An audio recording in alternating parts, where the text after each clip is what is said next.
Uh, Next on the program, I believe, is recently retired Professor Eugene Corporon. I'm here. I don't know if you can hear me. Can you hear me? Yes, sir. Loud and clear. Great. Great to see Alfred and to hear his wisdom come streaming out. What a marvelous music educator and musician. So great to see him. Cliff, may I say a word about Eugene before he starts? Oh, please do. Cliff, Please do. to everyone, I'd like to say just a word about Gene. You heard me call him Mean Gene, the dancing machine, because we go back to 1988. One That's of those right. camps I spoke about, a symphonic band camp years ago, Eugene was the conductor in 1995. But I want to give you some particular facts that you may not be aware of. When the curtain closed on the 20th century, went to the next century, Eugene Corporon's name is on Mount Rushmore. His contribution to the profession, and I want to read a couple of them to you. Uh, in addition to being at the University of North Texas since 1994 and one of the most decorated wind band conductors in the world, uh, Professor Corporon has over 300 commercially distributed recordings and videos, over 300 published through Brain Music, Toshiba Music, Mark Records, Clavier. Eugene has recorded and conducted over 1,000 compositions, and his music is streamed. When y'all hear this, his music has been streamed more than 20 million times worldwide. I'll give Wow. you that number again. His music has been streamed over 20 million. He's scratching. He's nervous now when I say this. Over 20 million times worldwide. He's recognized for mentoring generations of conductors. In addition to leading university ensembles, he has almost single-handedly expanded the wind band repertoire from grade 1 through grade 6, and he's documented everything through his recordings. But I wanted to make sure that everyone knew what we were in the midst of. So I'm sorry to take 1 minute of Eugene Corporon's time. I just admire so very much what he has done, what he's contributed to the art form. So take it away, Gene. Thank you, Alfred. Great to see you. Um, I'm I'm just thrilled to have a chance to be on the same screen with you. And I think Jack, oh, good, there we go. Yeah, I've got help today with these graphics, and I hope you can hear me all right. Um, I've got help because I am handicapped when it comes to uh, pressing the buttons and making these things work. So I've asked Jack to give me a hand. But I thought I'd share with you today. Uh, I hope it's practical knowledge in a way, but I wanted to share some things about what has impacted me in my career. And I don't think I'm all that unique. I think I benefited from lots of great mentors and friends and musicians who've helped me and along the way. Sometimes they're aware of the fact that they're helping me, and other times they have no idea. I told Frank Battisti once that I'd been studying with him for 8 years, and he looked at me like I was crazy. And I said, well, I didn't go to school where you were teaching, but I've been paying attention to you. Any chance I've gotten, I've gone to see you make music. Uh, so I think we all find people in our lives that are helpful. So I was focusing in on this idea of the impact of storytellers and guides. I'll explain that as we go along. But basically, I envision that people who come and solo with our groups, and I hope you're all having guest artists come in and solo, anything from former alumni to even the students in the group to famous players that you might pick up to go to a convention or a conference or um, I think it's important to bring folks in who have this kind of magical musicianship that permeates when they're in the room. So I have these 9 traits I want to go over with you today, which I think are helpful for conductors and for musicians and for soloists and for anybody who's looking to grow their musicianship. Um, so the first one I want to deal with is imagination. And imagination can be a powerful ally, no matter the situation. I take this back to the COVID-19 shutdown because it stopped all of us in our tracks.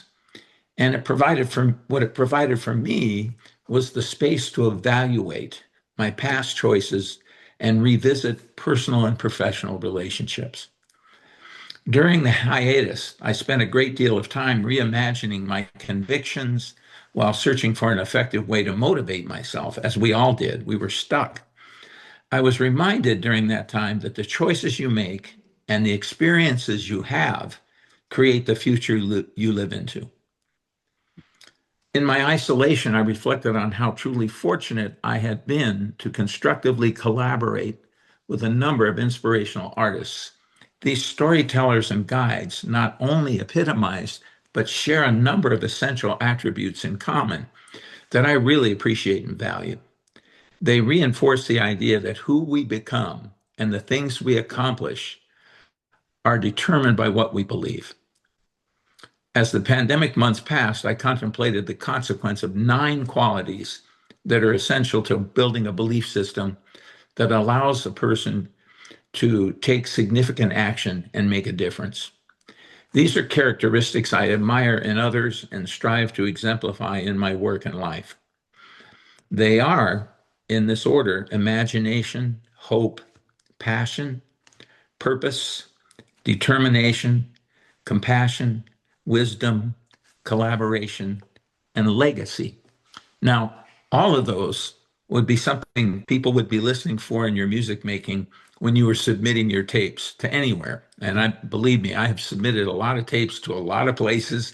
I've been turned down as many times or more than I've been chosen. So I think considering that that comes out in your music making is pretty important. Um, so as my late deliberations continued, it became clear that everyone of the virtuoso performers I'm going to share with you today um, embody all of the traits mentioned above. In order to diversify the sampling so that I could show you this in action, I chose to have each artist or ensemble represent a single attribute on this list. And although they share all of them, I hope the following clips will provide the opportunity to not only hear, but see these skills in action. All of the performances can be viewed in their entirety on YouTube. I've included the access information in the handout, which I think will drop in somewhere magically electronically.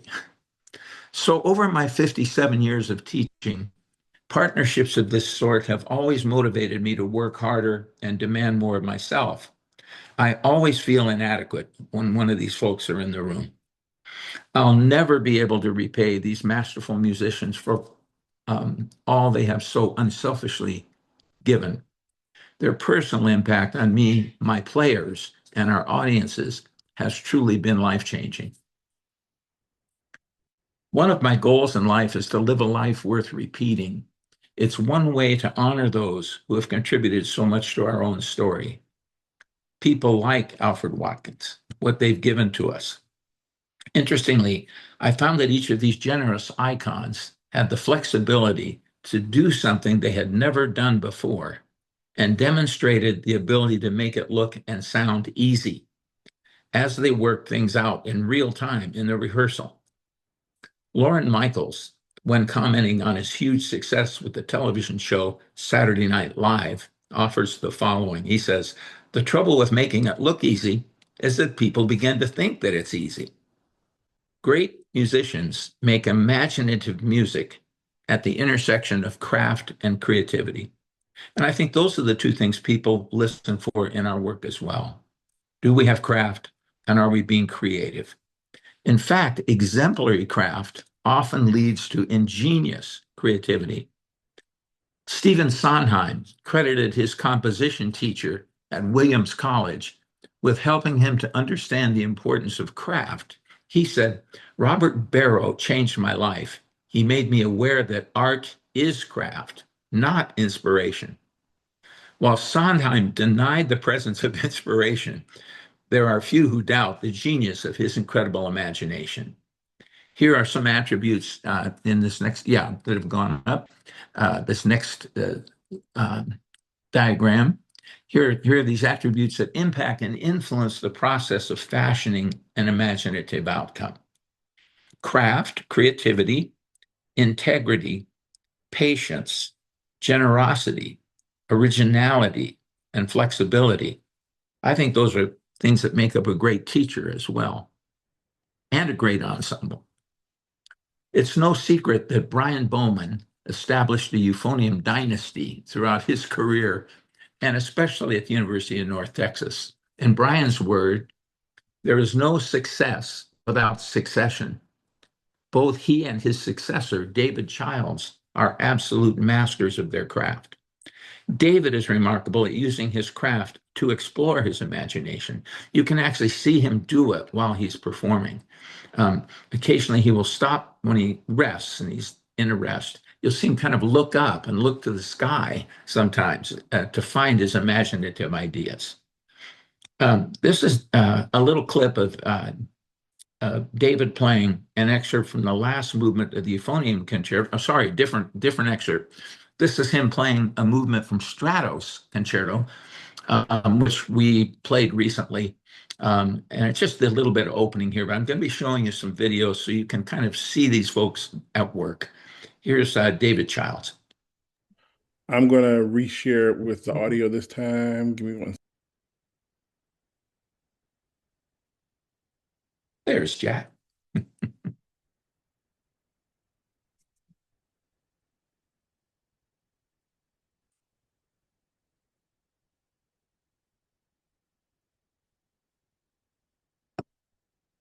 Here we go.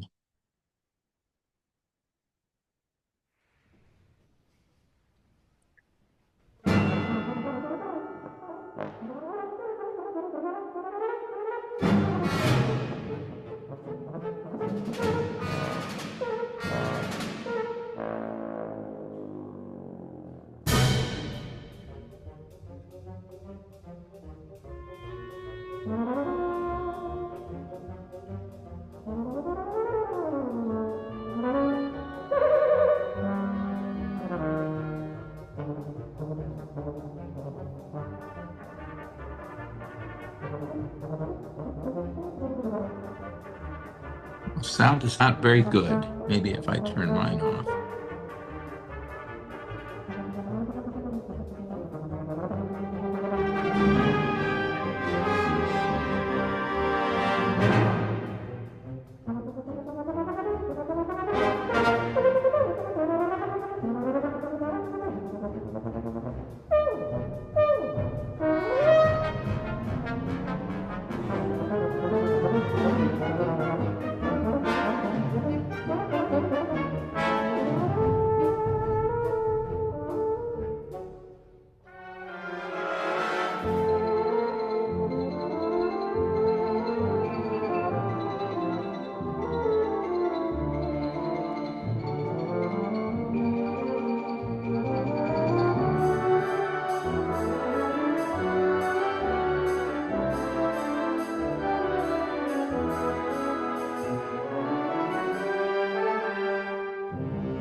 Stay, Jack. Yes. Is there anything we can do about the quality of sound? Are others experiencing a poor sound?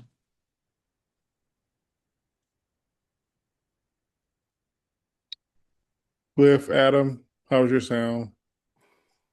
I feel bad for saying I thought it was okay because I feel like I did the wrong Oh, thing to okay. say. It was, Well, I think it was okay. Uh, okay.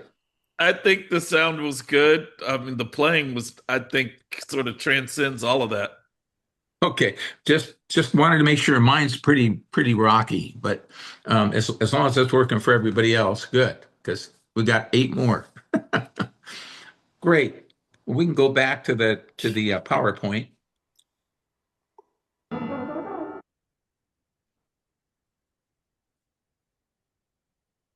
Yeah, I'm going to go on with this and we'll hope for the best here. The indigenous people of Canada and ingenious indigenous people of Canada believe music is an agent of hope.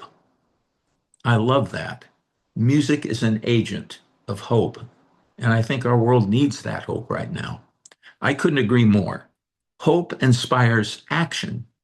As my career has progressed, one of my personal goals has been to repay the generosity of those who have nurtured and inspired me by doing the best work that I can do. I am convinced that every interaction you have, positive or negative, has the potential to influence and shape your personal and professional development. Plus or minus how you choose to react determines the long-term effect of the experience. It's all in the interpretation or reaction. Hope is what makes it possible to reject the negative and embrace the positive. In the most challenging hours, hope can illuminate the path to healing while motivating us to find the strength to keep growing and moving forward in the darkest of times. Embracing the broad meanings and resonating with the deep feelings embedded in the sounds can ultimately contribute to establishing an unbreakable emotional connection. It's crucial to develop a meticulous method of preparation that advances one beyond problem solving and provides opportunities to examine the creative process by deconstructing craft, applying skill, igniting imagination, and inspiring hope. We could go to that next diagram. Deconstruct the craft, that's rehearsal. Apply your skill, make it better. Ignite imagination, help the players assume ownership, and collectively inspire hope through a performance. This is Ryan Anthony playing next, a former principal trumpet of the Dallas Symphony and Canadian Brass. Of all the virtues that Ryan possessed, hope was surely the most prominent. It's worth noting that on the same day of this performance, he received a chemotherapy treatment. Although Ryan lost his battle with cancer, his hope lives on with the Cancer Blows Foundation, something he put together the great brass players in the world to do concerts contributing to cancer research. Here's Ryan performing an excerpt from the last movement of a piece called Concerto for Hope that he commissioned, written for him by James Stevenson.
I first met Ryan at an NASM, National Association of Schools of Music conference, and the two of us had been asked to be on a panel to talk about music making. I was there to represent large ensembles. He was there to represent chamber music. And I just so enjoyed the interaction. And I knew who he was, but I didn't know who he really was. And his afterwards, he said, "You don't know my background, do you?" And I said, "Well, yeah, you play in the Dallas Symphony. You're a principal player in the Canadian Brass. You're just this marvelous player." He says, "Well," he said, "you know my dad." And I said, I don't think so. He said, "My dad's teaching at the high school where you first taught high school." And he said, "And I went there when my dad was the band director." And I couldn't believe it. It blew me away. He went to Mount McGill High School in Spring Valley, California. And for the whole time he was in high school, of course, he sat principal in all the all-state groups. He was this child prodigy on the trumpet. But his dad is this phenomenal teacher who had 20, 25 years of great bands at the school I originally taught at. And it was just such a funny meeting of the mind, so to speak. And that led us to talking about maybe doing a concert together and then this concerto. And it was an amazing chance for me to get to know a really phenomenal musician. So I'm going to go to passion now. Passion propels us forward and empowers the ability to make discoveries and apply musical solutions. It's up to all of us to ascertain the learning goals revealed by the composition. Players and conductors alike share a responsibility to go to work on what we don't know or can't do as soon as we come across the inevitable challenges presented by a well-written piece. This is actually a silent promise all participants in the music-making process make to one another. In truth, I haven't gone a day without discovering something I didn't know. And I kind of like that. The thing about teaching music is that there's always something new to learn. And much of the time, our students are teaching us. And when that happens to me, I just look at them and say, "Hey, thanks for teaching me. Yeah, you're right. The trombone shouldn't be playing so loud there. We'll take care of that." Along the way, there will be setbacks for all of us. But as actor and rap musician Ice Cube has said, a setback is nothing more than a setup for a comeback. I love that.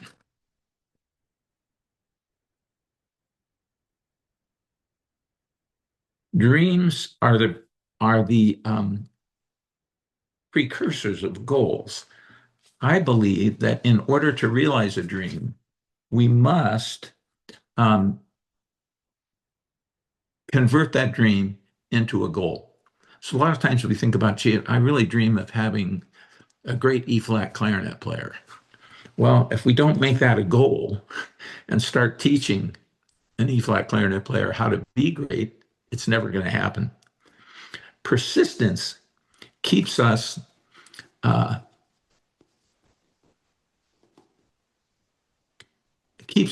of moving towards an incomplete goal. And it keeps us also from turning an incomplete goal into an accepted failure. Failure is a temporary perception that can be overcome by completing an unfulfilled goal. Perspective is essential to maintaining purpose and can help transform dreams into accomplished goals. Passion supports longevity. And Tony winner Andre de Shields in 2019, he won the Tony for Best Actor in a Broadway Musical. It was Hadestown. He was in his 70s when he offered this sage advice during his acceptance speech. He said, "Surround yourself with people whose eyes light up when you come into the room. Slowly is the best way to get to where you want to be. The top of the mountain is the bottom of the next, so keep climbing." I think that is great advice from Andre de Shields. Here are the Barcelona clarinet players, an amazingly passionate group of professionals from the Barcelona Symphonic Band, which is 160 concerts a year, professional group in the city of Barcelona that functions in the same building that the Barcelona Symphony does. Phenomenal musicians, younger than the orchestra players. They are performing the opening of Blueprints, composed especially for them by Jesus Santandreu. This is Barcelona clarinet players playing a little bit of Blueprints.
It's not very hard to find the person with the most passion in that quartet. This B-flat soprano player is an amazing player and leads that group. But think about the passion it took to convince people that a clarinet quartet could be exciting. Now, I'm a card-carrying clarinetist, but these guys make it something you just have to see and hear and be around. The next one has to do with determination. And determination drives possibility. Craft and knowledge are absolutely essential. But if they're not applied consistently and creatively, they can prove to be insufficient. The objective should be to thoroughly explore the musical terrain, discover what's significant, invent plausible musical solutions, and improvise alternative choices that enhance the musicking. We must remain determined to help others ignite and apply their creativity in order to decode, understand, and pass on the messages that are embedded in the sonics. Additional behavioral traits of a determined participant in the creative process include being curious, being open, being consistent, being flexible, being teachable, and being respectful. Those are all key attitudes that help us grow and help others grow as well. Owning one's differences is key to contributing one-of-a-kind work. It is absolutely all right to have your own point of view, as long as it is well informed. We must preserve our individuality and enrich our perspective in order to have something to contribute. Jerry Garcia suggests you don't want to be the best at what you do. You want to be the only one who does what you do. Inaugural poet Amanda Gorman offers, all the things that make me different make me who I am. These words remind me that it is important to strive to be myself because everyone else is already taken. Determination is a key factor in creating unique musical moments that make a difference. Performances of this quality that we're observing here have helped me realize that if you want to leave a mark through your work, you have to do something remarkable. It is also true that if you want your musicking to be remembered, you must do something memorable. These soloists surely have been doing that. Here's the Lone Star Wind Orchestra Percussion Quartet, 4 very determined musicians doing remarkably memorable work. They're performing an excerpt from Renewal by Viet Quang. Wonderful piece for percussion quartet.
Purpose is the next one.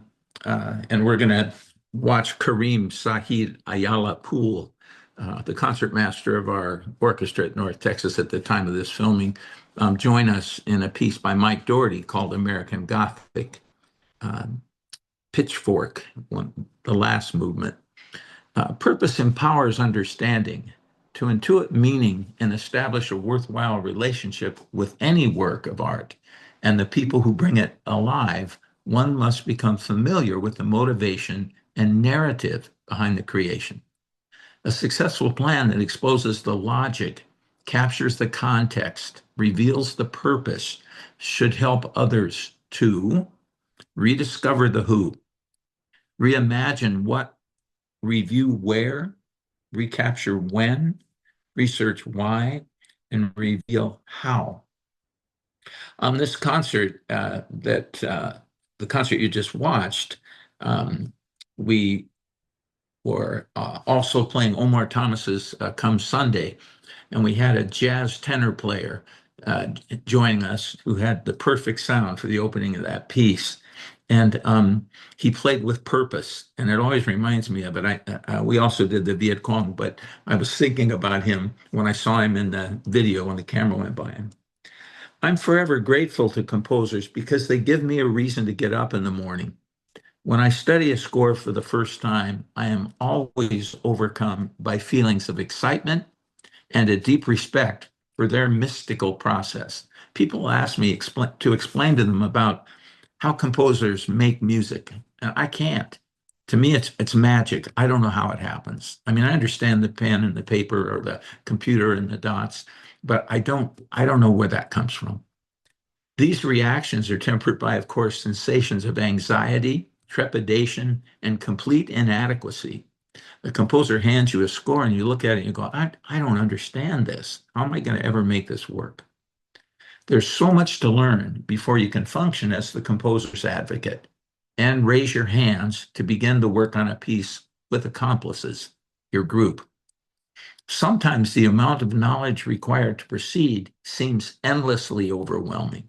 However, those who have influenced me have instilled in me the curiosity to ask questions, the clarity to recognize a workable answer, the courage to reach beyond my comfort zone, and the will to persevere. Most of all, they have given me a sense of purpose. Clearly, we must invest time, energy, and attention in order to qualify as a competent proponent of the composer's offering. However, if we wait to know absolutely everything before we begin rehearsing, we will never begin. Worthwhile pieces that become a part of our permanent repertoire will continue to inform and transform us throughout our lives. So don't be surprised by the fact that there is always more to learn, even after you close the score for the last time in whatever cycle it's been involved in.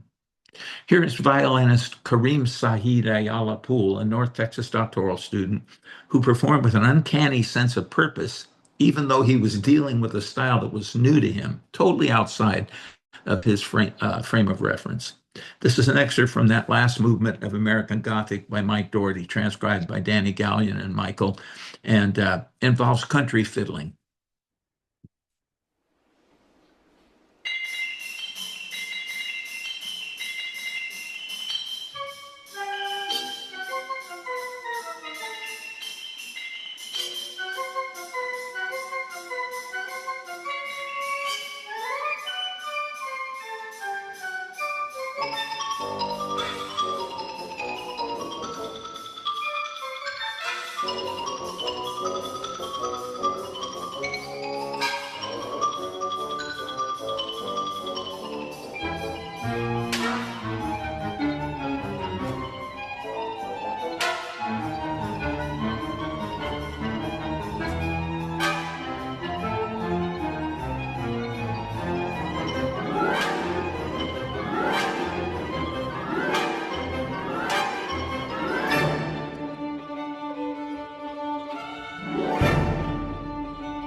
I'm going to make this one the last one. We'll put in the Dropbox for you the whole video. There's four more after this, but I want to leave time for questions. So this will be our last one. This is Compassion, featuring Jimmy Walker, a great flutist from University of Southern California who retired a couple of years ago, has a great history in jazz, but also in classical playing. He's considered one of the great virtuosos of our time. Um, uh, Compassion is manifested by and transferred through energy. Focused energy fosters and supports the possibility of making the personal links that are so necessary to inclusive musicking. Nurturing spirituality through the direction and intensity of our intent is key to making music that matters. Spiritual essence is a powerful ally that helps us to dig deeper and broaden the influence of our own efforts. Conducting is akin to presiding over a collaborative brainstorm.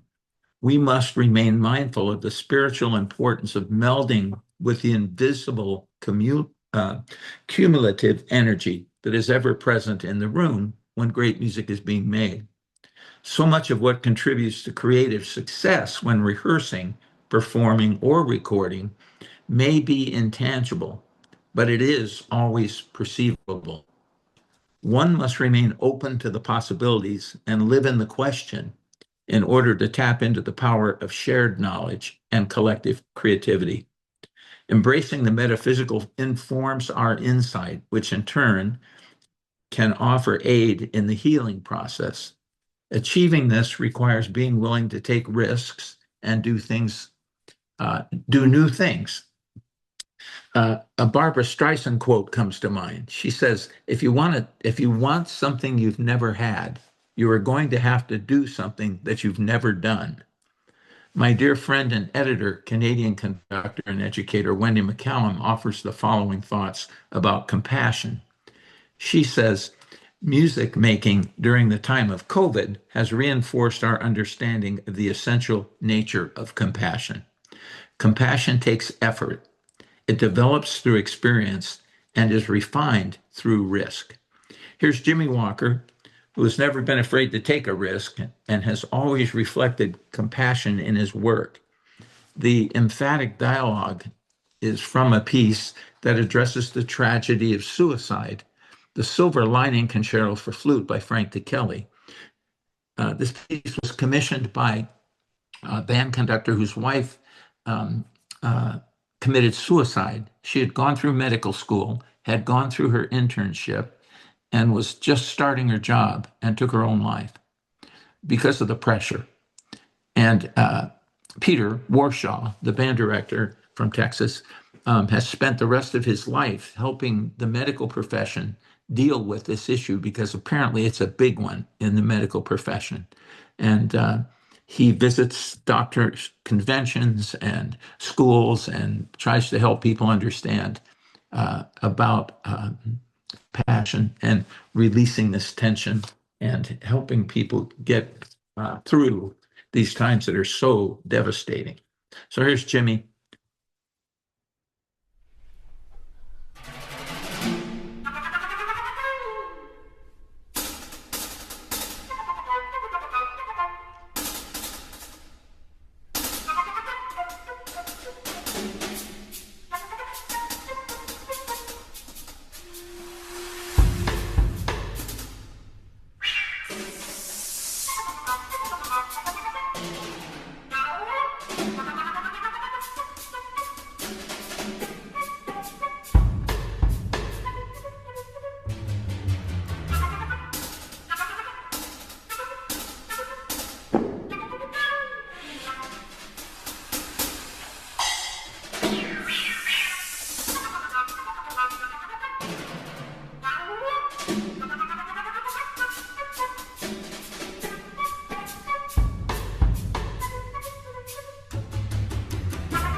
So it's about 1:46, or where you guys are a lot later than that.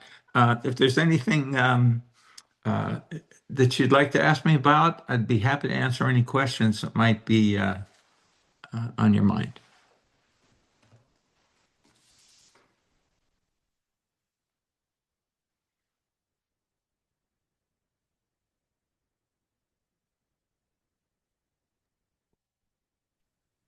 You'll have to type the questions in the chat.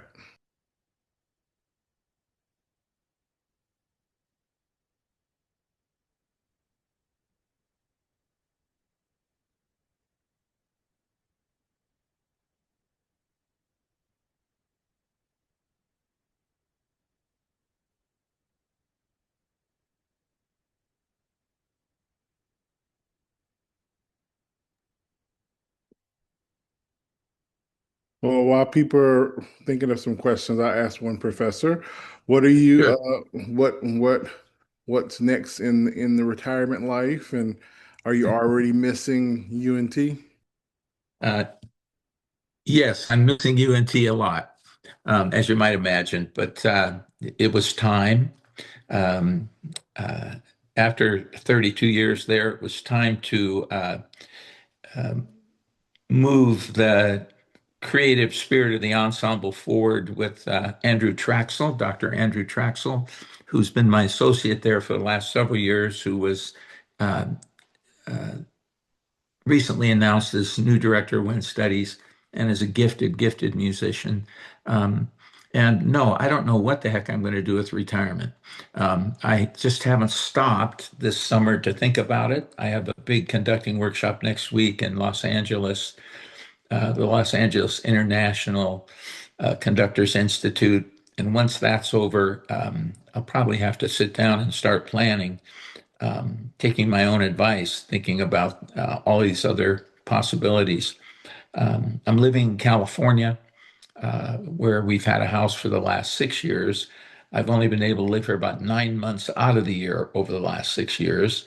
And my wife has been here full time. So I'm going to get back into the spirit of being a husband. And, and from that point on, I'm not sure what's next. One thing I know, it's not paddleball.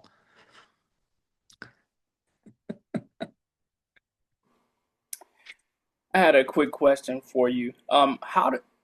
Well, I guess how did you go about selecting literature for your concerts, especially literature that's um, pretty far out there, I guess, for lack of Yeah. better terms. How did you go about that? Yeah, when people ask me what I do, I tell them that I play concert music of the living, and I have enjoyed so much working with living composers. I'll start with that. It's a whole different dynamic in the room. Um, but I also play historically significant music and transcriptions. I play a little bit of everything. So, but certain things fall into your lap when you have an instrument like the North Texas Wind Symphony. Just by sheer luck, composers we're sending me pieces all the time, and I had a nice kind of inside track to finding out about newer pieces. Um, the other thing is that I think the music has to have integrity and craft, but also have the potential for all these things that I've been talking about. So I'm pretty picky. I try very hard to play as diverse a program as I can. I have always, for ever since I started. Um, and it's although I didn't have any female composers on this particular bunch of pieces. We've been real advocates for that. We've been real advocates for African American music and Thai music and Spanish music and Italian music and all sorts of things. And but it's the quality of the music, I really believe if the music doesn't have quality, the experience won't have quality. And sometimes I make a mistake. I'll pick a piece that's I think is going to be great. Turns out it isn't. and my grad students start taking bets on how long it's going to take me to ask everybody to just hand it in and say to the group, I'll have something better on Thursday. Um, and that happens now and then. So, but the idea of finding music that has substance, quality, opportunity, and I believe that can happen grade 2 through grade 6. I learned that by doing the GIA recordings. That there's a lot of great. I mean, it's so interesting to play a grade 3 piece and have your grad students say, "This is a nice piece," you know, this is great. You know, see their reaction to the musical substance of a piece, not necessarily this is hard. I like this piece a lot. So I think it can happen at all grade levels, but you just have to be really conscious of a criteria of making choices and then stick to your beliefs. Professor Corporon, Yes, I sir. had a quick question, if I may, and maybe the answer won't be quick, but we recently hosted Alan McMurray on campus, and I had the pleasure of driving him around, and we got to talking, and he said, my time at uh, Cal State Long Beach, I was playing principal trumpet for Bob Reynolds, and you know who was playing principal clarinet in that band? And I was like, sorry to say I don't. And he said Gene Corporon was playing principal clarinet in that band. So my question is this, what was that environment like? I know Aaron Mm. Copland was there at some point, and how did that sort of inspire you on your way to where you are now? Oh my. Yeah. Well, the whole thing revolved around this guy named Bob Reynolds. And it was at the very start of his career, but he was who he was going to become pretty young. And he had just stepped in. He was the assistant there before I got there. And the first year I heard the band, they were on tour in my high school, and I was just amazed. So I thought to myself, I really got to go to school there. And it was affordable. I wanted to go to a place like Michigan or Eastman, but we just didn't. My mom and I didn't have that kind of money. I barely had enough money to get out of San Diego and go to Long Beach. But Bob built an unbelievable environment for musical craft and creativity and demanded a lot, but in a very humane way, um, by asking questions, just how soon can we expect you to have that ready? When you would play poorly in rehearsal. He wouldn't yell at you, but you would have thought he had. So Alan and I were there along with some other really great musicians. Jeff Reynolds, who ended up in the bass trombone in the LA Phil for 30 years. Wes Jacobs, who became the tuba player of the Detroit Symphony. Garrett List, who was a member of the Arthur Weisberg group in New York City, trombonist, on and on. Leo Potts, who was a studio musician, saxophonist. There were just a whole bunch of us who were broke. And we ended up at school there. And uh, Craig Kilby, a great trombonist, great jazz trombonist. I mean, just a lot of people. And there was this idea that Bob inspired in all of us to just do our best. And we had, he would create these amazing events. We had Darius Milhaud. We had Roy Harris. We had Charlton Heston come and read Lincoln Portrait with us. We had Aaron Copland, on and on. And uh, there's a great picture of Alan and I playing for Copeland emblems in there were so many people that wanted to come to the rehearsal that we had to move it outside in the patio. And Copeland's on the podium and Bob's standing next to him.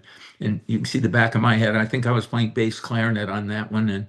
And Alan's in the back. And those experiences just stay with you, when you have those opportunities. Or you do Suite Française with Darius Milhaud and his wife yelling at him from the audience to make musical corrections in French.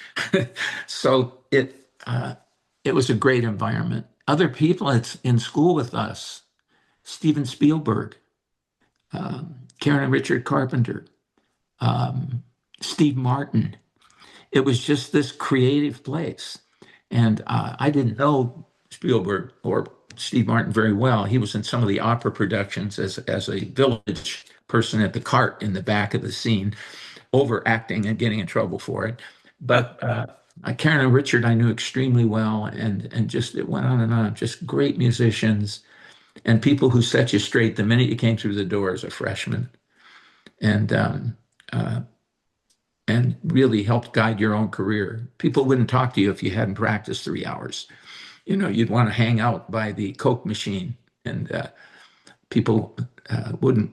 Well, have you practiced? No. Well, go practice, then come back and hang out. It was that kind of thing. Nice. Nice. Wow, that's just unbelievable list of colleagues all at the same place at the same time. Yeah, pretty amazing. I remember Alan and I used to have an ongoing battle. The year Bob left was our senior year. My senior year, he was 1 year behind me because he started out as a business major.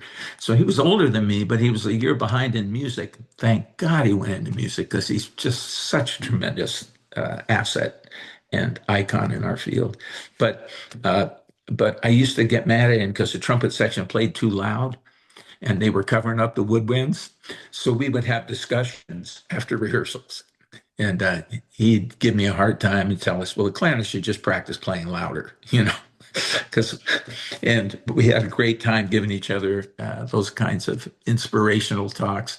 But yeah, it was the environment. It taught me that you don't have to go to Michigan or Eastman or Juilliard to have a great environment for making music. It can be created, right there and right where you are. And and I think you can't. It's Bob Reynolds. I mean, you just can't imagine the impact he had there. Well, I would have to follow that by saying, you know, the impact that you've had at Cincinnati and subsequently North Texas can't be overstated either. What a great legacy and all of the recordings. I've followed all of your recordings. I feel like I've studied with you over that time. So thank you for, all that you've contributed, and also thank you for the session Sure. today. Very informative. Yeah. Well, I hope so. I hope it was helpful. And it will be possible, right, to send them this packet with all this stuff in it? Yes. Okay, great, Jack, great. Because uh, I'm just honored that I had a chance to meet with you guys and talk about the thing that's most near and dear to my heart, which is, teaching and making music. Um, and Jack, it's great to see you. Please say hello to Nick.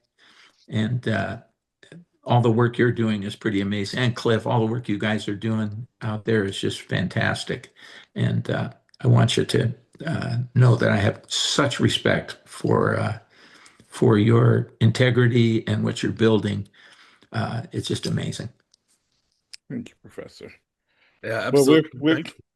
we appreciate you, Professor Corporon. If everyone could unmute, you should be able to unmute now or come on screen and give a round of applause to Professor Corporon.